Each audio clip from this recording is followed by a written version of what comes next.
अस्सलाम वालेकुम, welcome to Samaa lounge brought to you by Fatima fertilizers. I am your host Bazal Mushtaq. आज हमारे साथ शाम 84 घराने के रिनोन क्लासिकल सिंगर हैं। उन्होंने हंड्रेड्स ऑफ हिट सॉन्ग्स दिए अपने करियर में। उन्होंने बॉलीवुड के लिए भी बहुत गाने गाए हैं।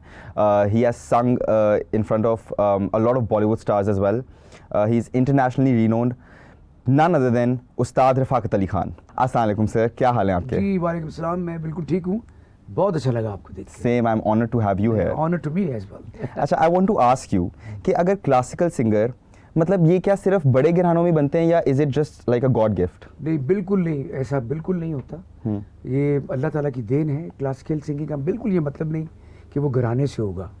दुनिया में दो बड़े घराने हैं जिनका कोई सानी नहीं है। एक अच्छा गाने वाला, एक बुरा गाने वाला। बिल्कुल, जो अच्छा गाता है वो अच्छे घराने से, बिल्कुल, जो बुरा गाता है बुरे घराने से। ये अल्लाह की देन है। घराने का मतलब होता है स्कूल ऑफ थॉट। जैसे आपकी 3-4 नस्लें अगर कोई भी काम कर रही हैं और उसमें आपके बुजुर्गों ने नाम किया, आपकी आने वाली नस्ल ने नाम किया है, जनरेशन ने, तो उसको स्कूल ऑफ थॉट कहते हैं, स्कूल ऑफ म्यूजिक बोलते हैं। बिल्कुल। उसमें ये ज़रूरी नहीं है कि सिर्फ क्लासिकी मौसीकी के घराने होते हैं। इस तरह कई घराने ऐसे भी जिसमें सारा घराना फौज में है, सारा घराना डॉक्टर बन रहा है, सारा घराना वकील बन रहा है। आप देखिए, अगर आप एस.एम. ज़फ़र की बात करें तो कितने बड़े बड़े वकील उस घर में पैदा हुए हैं, जिसमें नईम बखारी भी एक बहुत बड़ा नाम है। Absolutely. तो इसी तरह मेरे घर में उस्ताद नज़ाकत अली खान, सलामत अली खान, मेरे दादा वलायत अली खान। तो जब उन्होंने शुरू किया, उससे पहले start from the court of Akbar, जहाँ से मियाँ चांद खान, मियाँ सूरज खान ने गाना शुरू किया और दरबारी अकबर में गाया। उसकी हिस्ट्री है पूरी, जो किताबों में भी लिखी हुई है।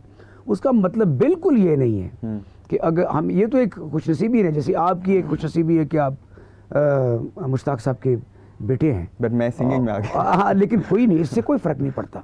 इससे कोई फ़र्क नहीं पड़ता। अगर आप सिंगिंग में, ये और अच्छी बात है, आपने एक चेंज मारा है। तो मैं ये समझता हूँ कि घराना मौसीकी जो है वो स्कूल ऑफ थॉट है, एक different kind of classical music है। जो पटियाला का अपना अंदाज़ है। शाम 84 एक गाँव का नाम है, पटियाला भी एक स्टेट है।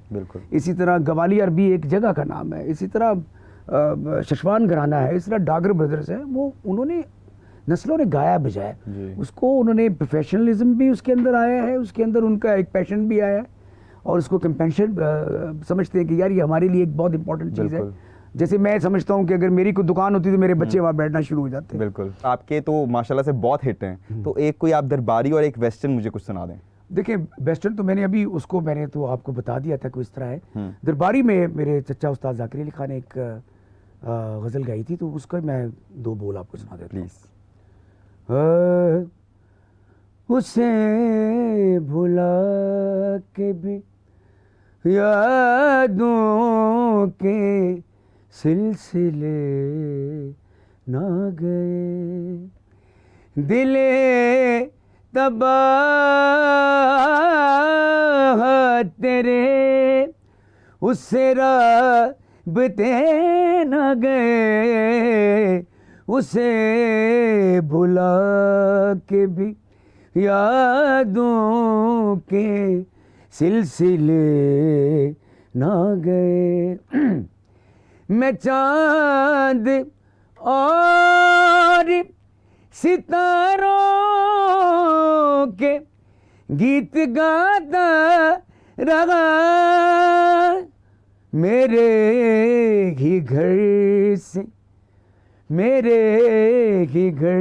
से दलाला काफिले ना गए, दिले तबाह तेरे उससे राबते ना गए, उसे भुला के भी यादों के सिलसिले ना गए। सॉरी, मैं शेर भूल गया था, लेकिन मैंने दरबारी को थोड़ा सा नहीं, वो रियली नाइस दिखा दी कि दरबारी है क्या। लेकिन अगर इसको राग में मैं देखूं तो अनोखा लाडला खेलन को मांगे चांद, खेलन को दने को लाड करत है, खेलन कुदन को लाड करत है, मन में बया इल्जा अनोखा लाडेला, अगर मैं इसको गाऊं तो फिर ये राग में इस तरह गाया जाएगा। Nice. और राग का मतलब होता है इम्प्रोवाइजेशन। मुझे अगर पता है सरे ग म प द नि प प सा सा नि सा रे सा द नि प, अब इसको मैंने इम्प्रोवाइज करना है। सरे ग म प द, गला मेरा थोड़ा खपा हुआ है। नहीं बिल्कुल भी नहीं। प सा नि सा रे सा द प म प ग म रे सा नि सा रे सा द द नि रे सा। अभी साज हूं तो फिर ब्यूटीफुल। मैं कुछ आपको लंबा चौड़ा सुनाऊं, बगैर साजों के थोड़ा मुश्किल होती है। सही। फिर ये वाला जो माइक है ये मौत है सिंगर के लिए। अच्छा। थोड़ी सपोर्ट नहीं ना होती हाँ, इससे, हाँ, बिल्कुल एक बिल्कुल। ड्राई माहौल है पूरा। सही। लेकिन आई डोंट माइंड बिकॉज मैं पहलवान भी हूँ। अच्छा मैं गा लूंगा। नहीं रफाक से मुझे ये बताएं कि अगर आप एक नॉन सिंगर हो तो आप can they learn to be a singer? देखिए आदमी पूरी जिंदगी सीखता है, जिसका तो बहुत सारा नाम आ जाए उसको तो फिक्र करनी चाहिए अपने गाने बजाने की, बिल्कुल। अपनी सेहत की, अपनी लाइफस्टाइल की और गाने को समझने की। वो चाहे वेस्टर्न सीखे। अब जैसे हमारे जुनून ग्रुप के अंदर हमारे सिंगर हैं, मैं मिसाल देने लगा हूँ, अली अजमत बहुत अच्छा गाते हैं। वो हमारा जॉनरा नहीं है तो उर्दू में ही गाते हैं। वो बहुत अच्छे आर्टिस्ट हैं, लेकिन उन्होंने बहुत अंग्रेजी म्यूजिक सुना हुआ। हमने नहीं सुना हुआ इतना अंग्रेजी म्यूजिक, हमें पता ही नहीं है। ना बीकन हाउस में पढ़े, वो हमसे स्कूलों में पढ़े, वो अंग्रेजी भी बोलते थे, गिटारों को भी, इसलिए वो उनको बेचारों को शायद इतना पता ना हो हमारे इस दूसरे गाने बजाने का। हो सकता पता भी हो, मुझे नहीं पता, लेकिन उनकी चीजें पूरी दुनिया ने सुनी। उनका मुझे उनका आइटम बड़ा पसंद है। उन्होंने वो भैरवी में बनाया है, जमाने के अंदाज बदले गए, नया राग है, सांस बदले गए, इलामा साहब की चीज है। खरीद को गुलामी से आजाद कर, जवानों को पीरों का उस्ताद कर, कमाल की चीज बनाई उन्होंने। तो असल चीज जो म्यूजिक के अंदर है वो एंटरटेनमेंट है, दूसरे को मजा आना चाहिए। मैं अपना म्यूजिक चढ़ा दूं आप पर, इम्पोज कर दूं। आज नुसरत अली खान साहब पिछले, उनको दुनिया से गए 27-28 साल हो गए, लेकिन उनका म्यूजिक काली काली जुल्फों के फंद, लोग पैसा कमा रहे हैं जी। लोग ये जो हल्का हल्का सरूर है ये तेरी नजर का कसूर है के शराब पीना सिखा दिया। अब इसका फायदा उठा रहे दुनिया वाले। मुझे एक बंदा कहता मुझे नुसरत फतेह अली खान, मैं कहा मेरी गल सुन, एक दौर आया था फोक का, एक दौर आया था पॉप का, जो 90s का दौर था, 93 से शुरू हुआ था, फिर वो 2000 तक गया था, जिसमें और नए नए सिंगर आए थे। फिर अब टाइम आ गया गाने बजाने वालों का, क्योंकि लोग समझ गए, इन्होंने रियलिटी शो इतने देखे हैं लोगों ने, लोग ये कहना शुरू हो गए नहीं यार ये सही नहीं गाया है, ये ठीक गाया है। बिल्कुल। अब आप ऑडियंस को बेवकूफ नहीं बना सकते, बिल्कुल आप ये कर ही नहीं सकते। अब ऑडियंस को समझ, बाज़ वक़्त पहले ऑडियंस थोड़ी सी भोली भी होती थी, ये पैसे भी बड़े मांग लेते थे और गा भी देते थे। आज ऑडियंस पूरा सुनती है, आज वो शेर रह गया, वो आप जरा दोबारा उसको गाइए। बिल्कुल। फिर लोग बड़ी मुश्किल फरमाइशें भी करते हैं। मैंने अमेरिका में, कनाडा में, पता नहीं किन किन जगहों पे गाया, तो मैंने देखा आज की ऑडियंस है, जो आज की पीढ़ी है, जो 18 के बाद की आई है, 17 के बाद की आई है, वो ऑडियंस अब आपसे सवाल भी करती है, आपसे पूछती भी है। Exactly. और वो जब, अच्छा आपको, हम बड़ी ईमानदारी, हमारे साथ पता प्रॉब्लम क्या है, लोगों के होते हैं 8-10 गाने, कॉन्सर्ट में गए, गाए, पैसे पकड़ के निकल गए। हम जो बहुत ज्यादा रियाज करने वाले लोग होते हैं, वो कभी कभी महफिलों में फंस जाते हैं, वहां पे लोग डिफरेंट फरमाइशें करते हैं, और फरमाइश मौत होती है आर्टिस्ट के लिए, ये सुना दे, ये सुना दे।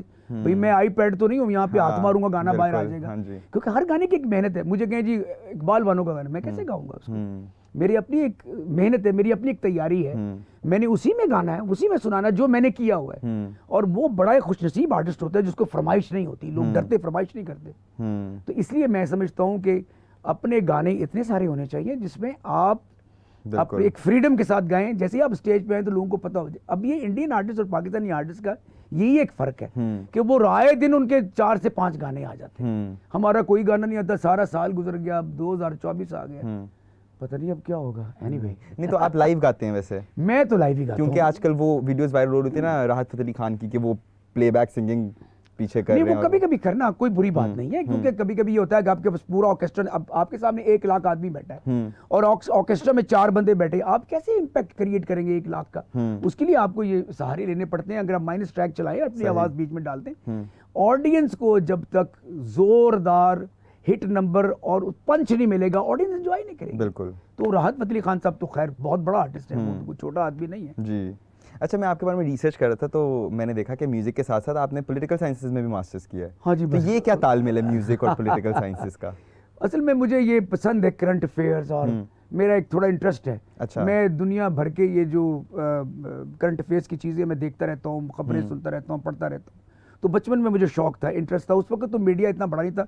9 बजे की खबरें पीटीवी में होती थी और वो एक ही खबर देते थे, आज सदर पाकिस्तान की मुलाकात जापान के सदर के साथ हुई है और उन्होंने उनको शाया दिया, बाद में सारे आपस में घुल मिल गए। ये बताया नहीं कि दिया अच्छा। क्या लिया क्या। हाँ। अब तो हर चीज़ सामने है कि बिल्कुल। लोग एक्सपोज कर रहे हैं, सियासत हर बंदा पोलिटिसाइज हो गया है और डेमोक्रेसी को समझ रहा है, डिक्टेटरशिप को समझ रहा है, बिल्कुल। इंटरनेशनल लेन देन को समझ रहा है, बायलैटरल रिलेशनशिप हाँ को भी जी। समझ रहा है।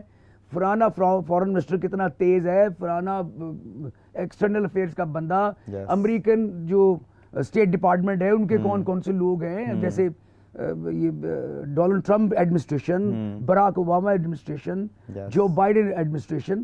तो ये सारी चीजें अगर आप अच्छा एज ए सिंगर आपको समझनी भी चाहिए। आप पॉलिटिकल सिचुएशन है आपकी ऐसी अजीब, ये बड़ी इंपॉर्टेंट बात कर रहा हूँ। हाँ जी। अब आप ट्रैवल कर रहे हैं, आपको पता होना चाहिए जिसमें मुल्क जा रहा हूँ ये हमारे साथ कैसा सलूक करते हैं, हमें कैसा क्या समझते हैं, ताकि आप तैयार हो जवाब देने के लिए। Yes. आपके पास नॉलेज होगा, प्रॉपर आपके पास वीजा होगा, आप खड़े होके सीना तान के बात करेंगे Yes. बीइंग ए पाकिस्तानी, और आप अपनी इज्जत खुद बनवाएंगे। और अगर आप वही डरे मरे हुए लोगों की तरह खड़े हो जाएंगे जाके और वो तो कहेंगे। बिल्कुल। मेरे साथ कई दफा ऐसा हुआ है। मैंने एक दफा अमेरिका में मुझे 9 घंटे रोक लिया गया। अच्छा। तो मैंने उनसे कहा कि this is the discrimination because मैं पाकिस्तानी। कहना नहीं नहीं, it's not about Pakistani, look at the people are sitting out there, they are Chinese, they are Britisher, they are Danish, सब कट बैठे हुए हैं। ये अब हमारी पॉलिसी है। उन्होंने एक नई होमलैंड सिक्योरिटी बनाई तो उन्होंने कहा कि हम सबको चेक करते हैं, it's not because of you are Pakistani. Okay. मैं कहता वेयर यू गोइंग, मैं I am going Memphis Tennessee. कहता there is a lot different between Memphis and Tennessee, just like Lahore and Islamabad. मैं कहा इतना बड़ा नॉलेज है ना। सो पीपल आर, ये जो करंट अफेयर्स होता है ना, Yes. ये जो पॉलिटिकली आप चीजों को समझते हैं, वो आपको दुनिया का नॉलेज, जो आज का नॉलेज है वो मिलता रहता है। बिल्कुल। उससे आप जोड़ सकते हैं अपने म्यूजिक को भी। आप सोच सकते हैं कि यार आज दुनिया कैसे सोच रही है। अब एक हमारे आर्टिस्ट, मैं नाम नहीं लेता, उन्होंने एक पॉलिटिकल गाना गा दिया तो उसके शो और बढ़ गए। सही। मैं इसका मतलब ये नहीं कि मैं इसको फॉलो करना शुरू हो जाऊंगा। उसने फोक के अंदर वो कुछ नंबर्स मेंशन कर दिए सही। तो लोग पोलिटिसाइज हुए हैं, इसलिए बिल्कुल। उसका नाम हो गया। एब्सोल्युटली। अच्छा, आप पाकिस्तान के बड़े क्लासिकल सिंगर्स एंड म्यूजिशियंस उस्ताद सलामत अली के भतीजे हैं। जी जी। उस्ताद नज़ाकत अली के आप बेटे हैं। तो आपका बचपन कैसा गुजरा है? हमें पहले बचपन में पता ही नहीं था इतना बड़ा काम हमारे घर पे है। हम तो जानते ही नहीं थे, हम ये समझते ही नहीं थे कि हम इतने बड़े घर से हैं। ये तो बड़े होके पता लगा कि यार ये मुल्तानी राग है। नैनन में आन बान गौन से बने गए कि नजारा नजंग आग वो लड़ी है कौन से बने गए नैनन में आन। हमें क्या पता था, वो तो सीख लिया। जब बड़े हुए तो देखा दुनिया तो फायदा उठा रही है, दुनिया गाने बना रही है, दुनिया शेर लिख रही है, दुनिया मार्केट के अंदर पेनिट्रेट कर गई है। फिर हमें पता लगा माय गॉड हमारा ये काम है, हमें इससे फायदा उठाना तो चाहिए। आपने किस एज से ट्रेनिंग शुरू की? मेरी ट्रेनिंग तो बचपन से शुरू थी, लेकिन बीच में गैप आया मेरे फादर की डेथ की वजह से। फिर मैंने अपने चचा से रब्ता किया। मैं इसको प्रोफेशनली करना नहीं चाह रहा था, मेरे कुछ और ही मकासद थे कि मैं कहीं किसी कोई मुकाबले का इम्तिहान करूंगा, कोई इस अच्छा। तरह निकलूंगा। सही। लेकिन जब बाद में मुझे एहसास हुआ कि बहुत कुछ, आपको पता आपके फाइनेंशियल मजबूरियां भी होती हैं, कुछ मॉरल सपोर्ट्स भी आपको चाहिए होती हैं। जब आपके सर पे फादर का जो साया ना हो तो फिर आपने जो काम करना हो तो उसमें थोड़ी देरी हो जाती। कोई ना कोई गाइडलाइन आपके पास होनी चाहिए। और वो लोग बड़े खुशनसीब है जिनके माँ बाप जिंदा हैं और वो उनकी बात सुनते हैं, उनके रास्ते जल्दी आसान हो जाएंगे। और जो नहीं सुनते उनके लिए प्रॉब्लम क्रिएट होगी। बिल्कुल। आपने अपने फादर की डेथ के बाद इंडिया में भी बहुत काम किया जी है। जी जी बिल्कुल। अमिताभ बच्चन जी जी। और दिलीप कुमार, ये लोग सारे आपके फादर और आपके चाचा के बहुत ये फैन हमारे भी थे। खानदानी, इसमें मैं कोई शो या शो ऑफ नहीं करना चाहता। मुझे दिलीप कुमार को गाना, जी मैंने उसको अमिताभ बच्चन मिल गए जब डाल, नहीं कोई बात ऐसी नहीं। मैंने गाना सुना के, तस्वीर मेरी किसी के साथ ऐसे नहीं है कि मैंने मेरे साथ एक तस्वीर खिंचा ले, नो वे। बिल्कुल। कुछ सुनाया, किसी महफिल में कुछ, ये एजाज की बात होती है। गाना तो मैंने परवेज मुशर्रफ साहब को बड़े सुनाए। एक दफा बाजवा साहब स्टेज पे आ गए, मैंने कहा जी आप मुझे जानते हो? तो बाजवा साहब हमारे जो एक्स चीफ साहब है, एब्सोल्युटली। तो उन्होंने मुझे कहा कि मैं बिल्कुल जानता हूँ, मुझे भी 450 गाना आता है। वो इतना म्यूजिक को प्यार कर रहे थे। फिर उन्होंने जो मेरे साथ म्यूजिशियन थे उनको पैसे भी दिए, प्यार भी किया, उनके सर पे हाथ भी रखा। मैंने ये क्या करता है? मैं जी हमारे पैसे उठाता है, उसको भी जफ्फी डाल ली उन्होंने। सही। तो आई मीन एक हम मिलने से को तो बहुत सारी दुनिया मिली है, लेकिन शौक था। 2-4 लोग ऐसे थे, जैसे बच्चन साहब हैं, जैसे दिलीप साहब हैं, जैसे राजेश खन्ना साहब हैं, जैसे हमारे मुल्क में जैसे हमारे नदीम बेग साहब हैं, जैसे और भी बड़े बड़े अच्छे आर्टिस्ट हैं जो हमारे मुल्क के अंदर हैं। और मैं समझता हूँ कि उनको अगर वो आपकी महफिल में आ जाए, जैसे मैं अभी आपके डैडी से मिला हूँ, मुश्ताक साहब से, तो मुझे ऐसे लग रहा है कि यार कुछ चीज़ मिल गई दुनिया में, क्योंकि इतना बड़ा आदमी, 92 का वर्ल्ड कप, और वो मेरी जवानी, और बैठ के मैच देख रहे हैं टीवी पर, और जैसे ही वो बोल्ड करके आ रहे हैं और वो गले लग रहे हैं, उधर से हम गले लगे। This is, I mean, the best memories of my life. No, but like all ये भी these, just like a memories of my life. but these big stars are also your fans, और वो आपको मेरे सुनते जी थे बड़े कुछ शौक से। बन गए थे फैन, अब तो चूंकि जब से मोदी साहब आए हट गए सारे। बिल्कुल, हाँ जी। आपने बेसिकली अमिताभ बच्चन के सामने, दिलीप कुमार के सामने गाया है, आपने अभी मेंशन किया कि आपने परवेज मुशर्रफ के सामने भी गाया, तो इन लोगों, बाजवा का आपने मेंशन किया है, तो इनकी कोई फरमाइश थी, आप कोई स्पेशल फरमाइश थी कि जो आप? हाँ जी, मुशर्रफ साहब बहुत फरमाइश करते थे, मेहदी हसन साहब को बहुत पसंद करते, इस तरह बाजवा साहब भी मेहदी साहब को बहुत पसंद करते, क्योंकि उनका भी जो ओल्ड स्कूल ऑफ थॉट है वो था, तेरे भीग बदन की खुशबू, मेहदी साहब का गाना है, लहरें भी हुई मस्तानी से तेरी जुल्फ को छू कर आज झूमते थे, खामोश हवा दीवाने से। और मुझे याद है भाई साहब ने कहा था, वो था, आपको भूल जाए इतने तो बेवफा नहीं, आपको भूल जाए। बहुत शौक से उन्होंने सुना था, और मैं डर रहा था जब उन्होंने मुझे फरमाइश की थी, मैं यार इतने बड़े लोग हैं, अगर ये कोई फरमाइश करे, जैसे दिलीप साहब के सामने उनकी फिल्मों के गाने, सुहाना सफर और ये मौसम हंसी, हमें डर है हम खो न जाए कहीं, यानी जो उनका इंटरेस्ट है, जिन फिल्मों में उन्होंने काम किया है। ऐसे मैंने राकेश रोशन साहब के सामने उनका गाना गाया था, तुमसे बढ़कर दुनिया में न देखा कोई और, जुबां पर आज दिल की बात आ गई। तो उनके जो उन पर फिल्मी गाने बने, इस तरह उनके जो भाई है राजेश रोशन, उन्होंने फिर मुझे अपनी क्रिश फिल्म जो क्रिश 3 थी, बिल्कुल। उसमें गवाया, मैंने अलका ने गाया, वो बड़ा कमाल था, मैं हूँ वो आसमां और तुम हो ये ज़मीं। फिल्मी गाना जो है ना, वो लफ्ज़ का एक्सप्रेशन है, उनको हीरो की बात है, बिल्कुल, हो कर भी हम जुदा होते जुदा नहीं, मैं हूँ वो तो वो गाना भी मुझे ऋतिक रोशन ने मिक्स करवाया था।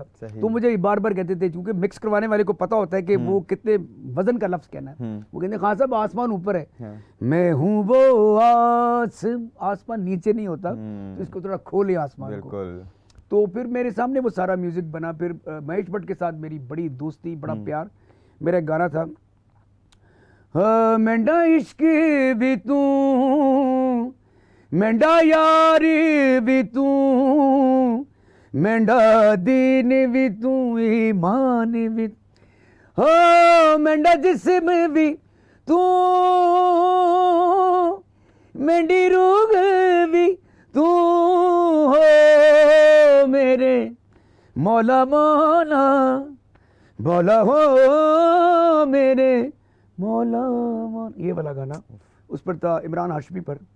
और फिर एक फिल्म मैंने की थी धोखा, एम करीम ने मुझे 1000 रुपया नाम दिया था। ओके, गैरों से क्या शिकवा करना, अपने धोखा देते, पता नहीं कौन कौन सी फिल्में, अब तो याद भी नहीं आती। मुझे ये बताएं, आपका दिल किसने तोड़ा है? जितना आपकी दर्द है और ये फीलिंग है, मुझे एक बात बताएं, आपका दिल टूटना जरूरी है टू सिंग लाइक दिस? देखिए, आपको अल्लाह ना करे कोई ऐसा दुख ना मिले जो आप सह ना सके, खुदा ना खास्ता कोई एक जाती नोयत का दुख होता है, लेकिन जो रोमांस है ना जिंदगी में, रोमांस होना चाहिए इंसान की जिंदगी में। अच्छा, रोमांस को आप डिवाइड कर ले, मैं अब क्या करूं, क्या बातें आपको बताऊं। देखिए, आप बिल्कुल इंस्पायर होते हैं खूबसूरत लड़की से, आप एक लड़की भीगी भागी सी सोती रातों में जागी, अब वो चाहे जो मर्जी सोचे, बिल्कुल, मिली एक अजनबी से कोई आगे ना पीछे, तुम ही कहो। ये बात तब पैदा होती जब आपके दिल में थोड़ा सा रोमांस होगा। आने वाला पल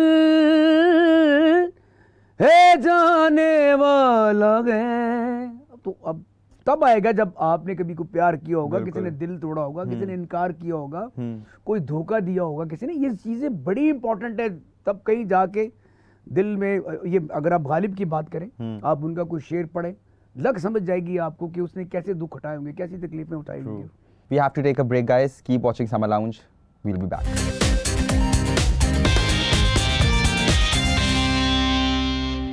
Welcome back to Summer Lounge, brought to you by Fatima Fertilizers. We will continue the conversation with Ustad Rafaqat Ali Khan.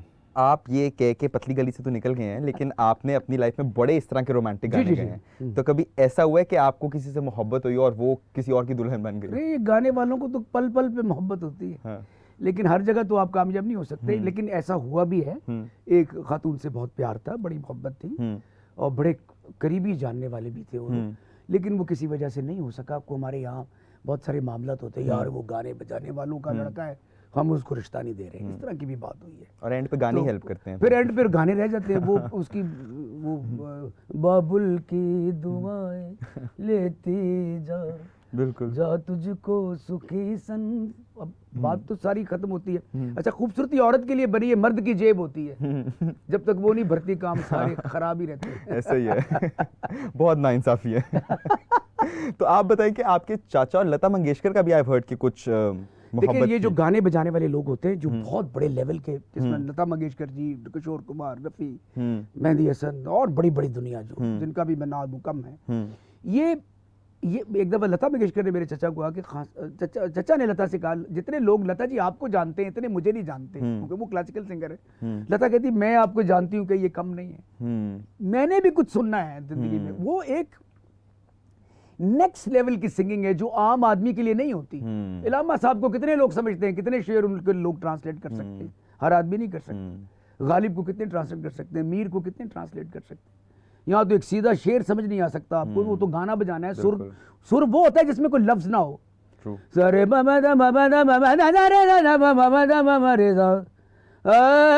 गुरु चरण, किसी को क्या पता मैं क्या कर रहा हूँ, मुझे पता है मैं क्या कर रहा हूँ। डरी गे बितवा गुरु चरण, मुझे पता है ये कब आ रहा है, ये मध्यम आ रहा है, ये अगला मैं यार इसको चुप कराओ, ये क्या कर रहा है। तो इस तरह लता मंगेशकर जो थी वो खान साहब की आशिक हो गई थी। सही। और उनकी मैं बहुत इज्जत के साथ मैं लता जी को माँ ही समझता हूँ अपनी। वो बहुत बड़ी दुनिया थी। तो वो हो सकता है उनके दिल में ख्वाहिश पैदा हो कि मैं सलामत अली खान जैसे एक अजीम फनकार से शादी करूं, तो इसमें क्या हर्ज है। क्योंकि बड़े आर्टिस्ट को बड़े आर्टिस्ट से प्यार होता है, जो इंसाफ पसंद। मैंने देखा है मैडम नूरजहां को, तो मैं करीब से मिला हूँ, उनके पास भी बैठा हूँ, उनसे उनके हाथ से चाय भी पी है, उनके हाथ से मैंने एक पेस्ट्री भी खाई है। तो वो हमें सिखाती थी, बताती थी। वो बहुत बड़ी दुनिया थी यार। अगर वो ये कह दे कि रफाकी तुम अच्छा गाते हो, तो मैं तो बस मुझे लगेगा ऑस्कर मिल गया, ग्रैमी मिल गया। तो ये बड़े बड़े जो लोग होते हैं इनको भी सुनने की आदत होती है, मस्त होती है। जैसे मेहंदी हसन, उनकी एक गजल किसी दुकान पे लगी हुई थी, देख तो दिल के जान से उठता है ये धुआं सा कहाँ से उठता है, गोरी किसी दिल जले की है ये फलक,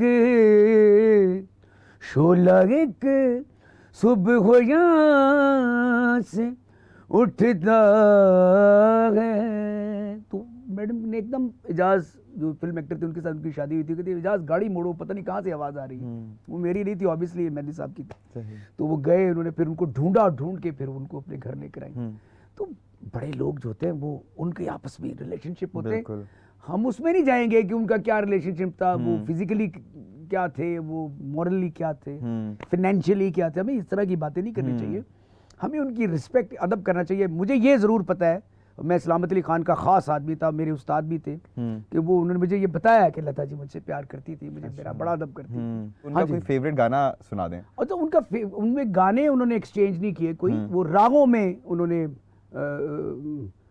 आपस में मिलकर राग गाए। जैसे एमन राग है, नहीं अगरो बार गरे बनवास, बीच में लता आवाज लगा रही है, हजरत सारे गा नैया गरो पार ममा गा मा दा रे सा रे गा ममा गा रे सा नैया गरो पार रे रे गा मा दा रे सा सा रे रे सा रे रे सा रे रे सा रे सा रे सा रे सा रे सा पा पा पा मा पा गा मा रे नी रे सा नैया गरो पार तो वो साथ लता वाले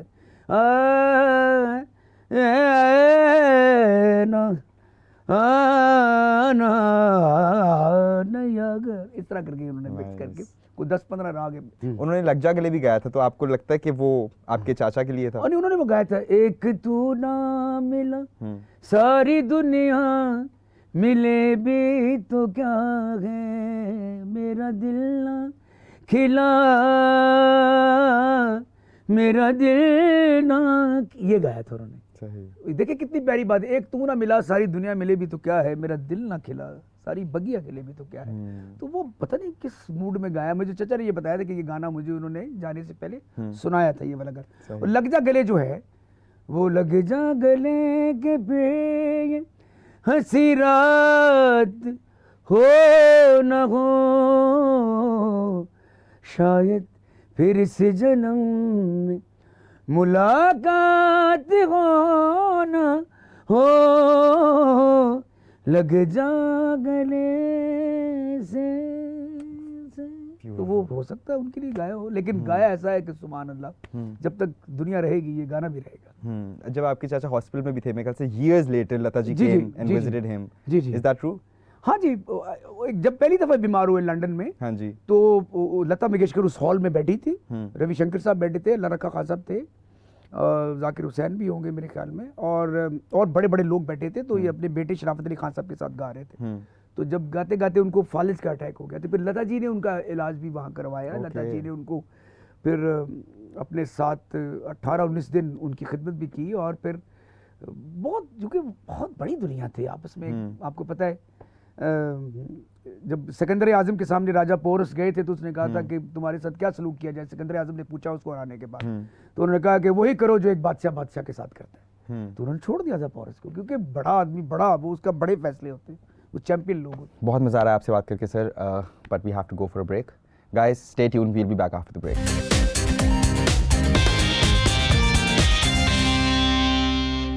Welcome back to Sama Lounge, brought to you by Fatima Fertilizers. We will continue our conversation with Ustad Rafaqat Ali Khan. सुना है आपको एक्टिंग का भी शौक था, आपको कभी ड्रामों या फिल्मों की ऑफर आई है? मैं अपने कद की वजह से डरता रहा हूँ। मैंने कहा एडियां लंबियां कुड़ियां होंदा, बंदा देख के डर के बह जाता यार, छड़ पर कितने एक्टिंग करूँ। बस इस तरह ही मैं रह गया, वरना मेरा दिल तो बड़ा था कि मैं एक्टिंग में आता, मेरा दिल भी था, और मेरे अंदर थोड़ा बहुत एक्टिंग का वो था। मैं ज़ाती तौर पर राजेश खन्ना, देवानंद और शशि कपूर और जनाब इधर वहीद मुराद साहब, मैं इनको बहुत पसंद करता हूँ। यार वर्ड आप मिमिक्री बड़ी अच्छी करते हैं। मुझे एक राजेश खन्ना की मैं मिमिक्री कर देता हूँ आपको, छोटी सी। वो इस तरह है कि वो उसमें उन्होंने एक स्टेज पर ये थोड़ा सा बोला था, सबसे पहले तो मैं ये कहूँगा कि मैं देर से आता नहीं, लेकिन क्या करूँ देर हो जाती है, इसलिए माफ़ी का हकदार हूँ। अगर आप फिर भी मुझको माफ़ नहीं करेंगे, मैं इतना ही कहूँगा, साहिब हमका माफ़ी दे दो। ये एक एक्सप्रेशन है। इज़्ज़तें, शोहरतें, चाहते, उल्फतें, सब कुछ दुनिया में रहता नहीं। आज मैं यहाँ हूँ, कल कोई और था, ये भी एक दौर है, वो भी एक दौर। Nice, yes. कि इंटरव्यू में आपने कहा था कि आर्ट को डिक्टेटर्स के ज़माने में ज़्यादा इज्जत मिलती थी, इसकी क्या वजह है? मैं आपको बताता हूँ उसकी सबसे बड़ी वजह। ये जितने भी डेमोक्रेटिक अलायंस हैं इनको टाइम नहीं होता, ये बहुत सारा बिजी होते हैं। जनरल साहब के साथ मैं बड़ा करीब था, मेरे डैडी जो थे वो जनरल अयूब के बहुत करीब थे, और जनरल साहब ने उनकी बहुत उनका ख्याल रखा। 8 साल अपने साथ रखा। कोई मजाक है ये बात? कोई मजाक तो नहीं है, बिल्कुल। और उनसे नेहरू ने कहा था कि हमें ये दे दें, आपने कहा नहीं, हम पता नहीं वो कौन है। वापस आए, उन्होंने फाइंड आउट किया, उन्होंने कहा हमारे साथ रहेंगे, और उनको अपने साथ रखा। मुझे अच्छी तरह याद है, मेरे डैडी को उन्होंने एक गन दी थी, वो 2 नाली बंदूक होती थी उस वक्त। अब्बा जी कहते मैं चला तो नहीं सकता, इसमें तारें डलवा दे, मैं गाना गा लिया करूँगा, रियाज कर लिया करूँगा। तो हंस पड़े। अच्छा रफाकत सर, अब हम अगले राउंड की तरफ बढ़ रहे हैं। It's the sir subs rapid fire round. जी। तो इसमें मैं आपसे कुछ सवाल पूछूंगा और आपने फौरन जवाब देना। जी। ठीक है। तो आपने इन लोगों को कोई सॉन्ग डेडिकेट करना है, मैं इनका नाम लूंगा, और आपको जो दिमाग में गाना आता है इनका नाम सुन के वो आपने डेडिकेट करना है। For example Maryam Nawaz.